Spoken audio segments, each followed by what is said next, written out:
Boa, muito boa! Adriano Bertin por aqui, iniciando mais um vídeo para o Golazzo, o canal que é fonte de cálcio. Estamos de volta, finalmente de volta, produzindo conteúdos aí para o nosso canal dedicado inteiramente ao futebol italiano, para aqueles que acompanham mais de perto a nossa rotina, sabe bem ali da gravação do nosso podcast com a live no YouTube aos domingos, sabe que já tem 2 finais de semana aí que a gente simplesmente não conseguiu ir ao ar aí. Primeiramente, claro, eu deixei ali vocês informados por meio da nossa comunidade, que no primeiro final de semana eu fui lá na CCXP e no último final de semana acabei não conseguindo também fazer a nossa live Fonte de Cálcio em razão de uma viagem aí para Porto Alegre. Eu sou de São Paulo, para quem ainda não sabe, então a gente deu uma congelada aí, claro, não de propósito, no nosso canal, mas estamos de volta com um assunto bem importante, é o desfecho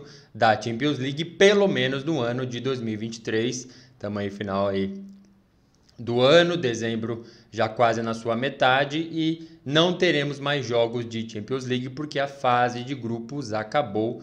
E agora a gente vai analisar cada um aí dos cenários dos times italianos. Já convido você a deixar o seu like, deixar seu comentário também com as suas impressões sobre os resultados dos times representantes aí do futebol da Itália. E claro, se você ainda não está inscrito no canal, que é Fonte de Cálcio, faça a sua inscrição, ajuda a gente a continuar crescendo por aqui. Mas vamos lá, eu separei ali os assuntos, vou colocar, claro, os grupos como ficaram aí no desfecho da fase de grupos da Champions League. A gente bem sabe, né? Então, tá Inter, Napoli e Lazio classificados e o Milan está eliminado da Champions League, mas tem uma observação aí. Vamos falar, obviamente, dessa ida para a Europa League. É para se comemorar? Não é? Vamos falar disso com certeza, mas vamos passar aí pelos grupos, né? Como que ficaram para os italianos. A gente vai para o grupo C, começando com Real Madrid e Napoli, que avançam aí.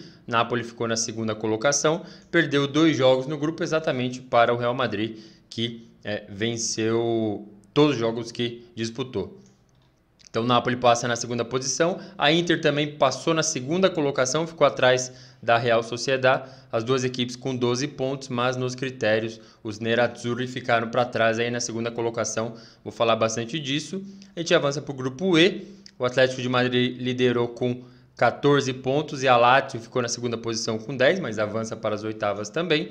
E lá no grupo da morte, o grupo F, avança o Dortmund com 11, o Paris Saint-Germain com 8, o Milan com a mesma pontuação, mas ficou na terceira colocação, até abriu a rodada final, vamos falar bastante disso, na última posição, mas garantiu a vaga na Europa League. Vamos falar sobre essas questões, começando pela perspectiva italiana da coisa. Nenhum na primeira colocação, nem mesmo a Inter aí, que eu venho celebrando aí o futebol já tem um tempo, quem acompanha o canal sabe muito bem das nossas opiniões, nem a Inter, então nenhum italiano classificando na primeira posição, e o que eu acho disso, eu acho esperado. Você sabe bem que, óbvio, é um prazerzato assistir aquele Cagliari versus Lecce no domingo às 8h30 da manhã, mas eu não nego a falta de qualidade ou a qualidade abaixo do futebol que a gente observa em outras ligas, e eu nem acompanho tanto assim as outras ligas, mas do que eu acompanho bastante do futebol italiano, já era esperado que nenhum deles classificasse na primeira posição, com exceção da Inter, mas eu vou aprofundar sobre isso. Mas para mim, nenhuma surpresa, assim. Eu acho que era o que dava para acontecer. O Napoli num grupo com o Real Madrid, a Lazio num grupo com o Atlético de Madrid, até outros times que poderiam complicar um pouco, mas nenhum problema. A Inter sim foi um problema, e o Milan, se passasse, para mim passaria na segunda colocação. Sobre essa questão, óbvio, é problemático, mas para mim nenhuma surpresa, italianos avançando na segunda posição dos seus grupos. Passando rapidamente aqui por Lazio e Napoli, eu quero focar em Inter e Milan, por motivos até óbvios. Eu acho que o Napoli fez o que dava para fazer, ainda mais nesse todo o transtorno que teve. Fez o que dava para fazer, é o atual campeão italiano. Beleza, mas no cenário doméstico, no cenário internacional é outra coisa. Num grupo com o Real Madrid, que a gente sempre fica naquela, será que é o Real Madrid, será que não é? Venceu todos os jogos do grupo. Então, acho que já entrega bastante aí a perspectiva do Napoli, que piorou com troca de treinador, né? Então, sai o Rudi Garcia, vem o Mazzari, e toma pau no campeonato italiano, as coisas não vão, enfim. Deu para classificar, perdeu os 2 jogos para o Real Madrid, depois se deu bem ali com o Union Berlin, com o Braga também, né? Chegou na última rodada da fase de grupos aí, tendo que até empatar com o Braga em casa para avançar e foi sem problema nenhum. Agora, a Lazio na segunda posição, eu vou chamar um pouco de surpresa, porque para mim a Lazio avança em razão do sorteio dos grupos. Quando saiu o sorteio, eu falei, nossa, se tivesse caído em qualquer outro grupo aí que os outros italianos caíram, sinceramente, eu não sei se a Lazio avançaria. Fica aí, né, a grande comemoração pelo vice-campeonato na Série A passada. A Lazio sambou na cara de todo mundo, como se fosse grande coisa, apontou o dedo para jornalista que duvidava da equipe antes do torneio partir, mas que foi o que garantiu a classificação da Bianconceleste para as oitavas. Mesmo antes da temporada partir, eu já estava duvidando no cenário doméstico e sigo duvidando, né? Apesar de estar numa pontuação próxima, tá fora aí dessa zona de classificação para competições internacionais e não me passa confiança nenhuma. Então, eu acho que o fato de ter ficado nesse grupo com Feyenoord e Celtic, além do Atlético de Madrid, foi o que credenciou a Lazio para avançar e fosse outro sorteio, a coisa não funcionaria. E aí vamos para a Inter, então. Inter classificada também, mas na segunda posição eu venho defendendo que a Inter é o melhor que o futebol italiano tem para oferecer fora das barreiras aí do seu território, do território italiano. Mas ficou aquém. Sinceramente, eu me surpreendi muito com a Real Sociedad, que confesso sem problema nenhum aqui, que não acompanho muito bem as outras ligas, dedico quase toda a minha atenção e tempo livre para olhar mais para o futebol italiano, mas é claro que a gente tem que ficar de olho, mas me surpreendi positivamente com a Real Sociedad, tanto no jogo da ida, no jogo da volta, enfim, uma campanha muito boa, mas independente disso, para mim a Inter tinha obrigação de se classificar na primeira colocação. Teve uns tropeços ali, mas independente disso, chegou na rodada final precisando ali de uma vitória tranquila em casa, teoricamente tranquila, mas apenas uma vitória, apenas um triunfo contra a Real Sociedad para classificar na primeira posição. Não aconteceu, empatou e aí ficou com os mesmos 12 pontos nos critérios, como bem disse, ficou com a segunda colocação. O Inzaghi disse que na temporada passada a gente se classificou na segunda posição também e avançou mesmo assim. Eu até peguei o grupo aqui, ó, o grupo da Inter na temporada passada era Bayern, Inter, Barcelona e Vitória Pilsen. Um grupo bem difícil, passou na segunda colocação, beleza. E a tese do Inzaghi aqui, ó, a gente passou em segundo e chegou na final. Só que eu bem disse que um dos motivos, claro, a Inter merece aplauso por ter chegado na final da Champions League e perdido contra o Manchester City, merece aí o reconhecimento, beleza, mas esse caminho foi uma beleza. Eu acho que isso não vai acontecer de novo, tá? Eu acho que a Inter, ó, vamos lembrar, pegou o Porto, depois tirou o Benfica, depois tirou o Milan, se não fosse o Milan seria o Napoli para pegar uma final. Já o City pegou o Bayern, depois pegou pegou o Leipzig, pegou o Bayern, pegou o Real Madrid e depois venceu a Inter na final. Acabou tendo um caminho bem mais difícil do que os Nerazzurri e eu acho que não vai acontecer de novo.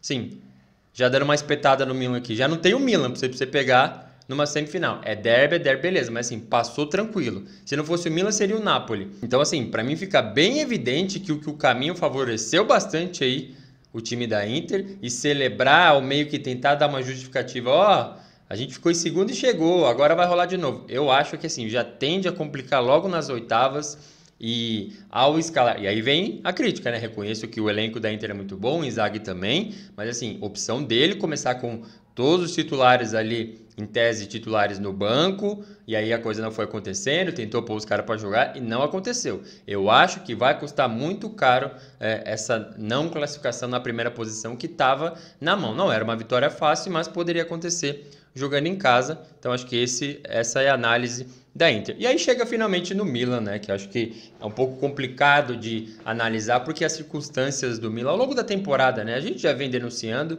mas enfim, foi uma montanha russa aí essa fase de grupos e sobretudo a rodada final. O Milan começou a rodada final bem na última posição, aí quando tomou o gol ali do Newcastle ficou ainda mais na última posição e simplesmente virou o jogo de uma maneira improvável, até meio cagado, de acordo com o primeiro gol ali do Pulisic, depois as coisas fluíram, enfim, sai com essa vitória e uma classificação para a Europa League. E o que eu tenho a dizer sobre isso? É para se comemorar? É um vexame?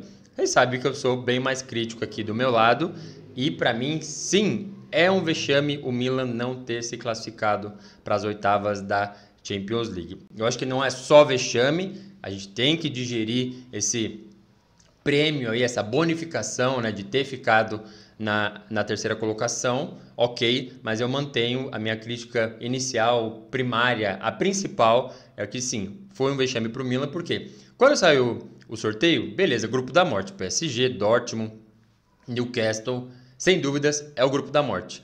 Mas antes mesmo da bola rolar em qualquer um dos jogos, eu tinha claro que você vence os 3 jogos em casa na marra, jogando feio, seja lá qual for a forma. Você joga esses jogos em casa e triunfa, você está classificado. E estaria mesmo. A gente volta lá para os grupos. O grupo da morte, ele ficou com o Dortmund com 11 pontos e o PSG passou com 8.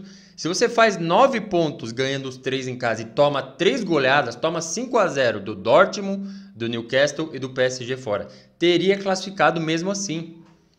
Então assim, e antes da bola rolar, depois que a gente viu o Milan jogando contra PSG em casa, Dortmund em casa e Newcastle em casa, virou obrigação ter vencido esses jogos. Ou ainda beleza, não vence todos, mas busca uma vitória fora depois, como acabou de acontecer. Assim, essa perspectiva para mim que torna tudo um vexame. Tem problema de lesão, tá um monte de gente machucado. Rafael Leão voltou agora, nem voltou bem, perdeu o gol na cara e tudo mais. Ok, beleza. Mas ainda assim, tinha plenas condições. Reassistam os jogos do Milan em casa e beleza. A primeira análise foi o grupo da morte, depois dava para ver que sim, era possível triunfar nesses 3 jogos no San Siro, que não aconteceu. Então, para mim, eu fico com essa perspectiva de vexame também. Coisas que me incomodaram muito ainda sobre isso. Essa camisa do Milan, eu não sou esse cara que fica super puto, que nem a torcida organizada ficou, com o Milan usando rosa, com azul, e aí naquele agasalho de treino tinha uma parte do agasalho que era rosa e preto, e aqui ficou azul e preto, a cor da Inter, assim. Eu não fui muito nesse embalo, mas vendo esse jogo tão importante para o Milan, jogando fora de casa, precisando vencer, usando uma camisa que, assim, não só é feia para mim, como não é nada de Milan, nada, assim, para mim tornou tudo ainda pior. Felizmente venceu o jogo. Eu acho que os jogadores estavam meio de olho no jogo ali do Dortmund com o PSG, se o Dortmund vence, o Milan até passa, ok, mas depois já meio ficou entregue, estamos comemorando essa vaga na Europa League. Isso não me agradou também, mas não vou ser só críticas aqui. Eu acho que o Milan veio numa temporada complicada, por motivos que a gente já vem denunciando. Para mim o mercado não foi bom, tanto que os caras se machucam e põe quem para jogar? As coisas não fluem. Então acho que tem essa questão, sofre por um caramba. Eu sei que eu estou sendo repetitivo aqui, mas tanto o Milan quanto a Fiorentina, comandado por 2 carecas aí, não tem nada a ver a ausência de cabelo, é só um atributo que eu gosto de destacar. Os dois sofrendo assim sempre, sofreu agora, sofreu em casa, sofre em todos os momentos. Então assim, diante de tudo isso, eu acho que, ok, o torcedor que fez a viagem para a Inglaterra e acompanhou a vitória de virada contra o Newcastle indo para a Europa League, ok, tem mais calendário para acontecer, pode até disputar um título internacional. Então não vou ser só crítica, mas como eu bem disse, para mim a análise primária e principal é sim um vexame, porque no desenrolar da coisa dava para ter sido melhor sim, mas enfim, vamos lá, né? Pelo menos italianos vivos em todas as competições aí, os outros também de Europa League e Conference League vão avançando. Pelo menos teremos compromissos aí, óbvio, mais coisas para a gente analisar, mas deixa o convite para você novamente, se ainda não deixou o seu comentário, deixa aí. Eu estou sendo muito duro com o Milan, é o que dá para fazer mesmo ir para a Europa League, o grupo era muito forte ou não era, enfim, deixa a sua impressão aí, sobretudo sobre a dupla de Milão nessa campanha em fase de grupos da Champions League, porque eu vou ficando por aqui, um forte abraço, até a próxima!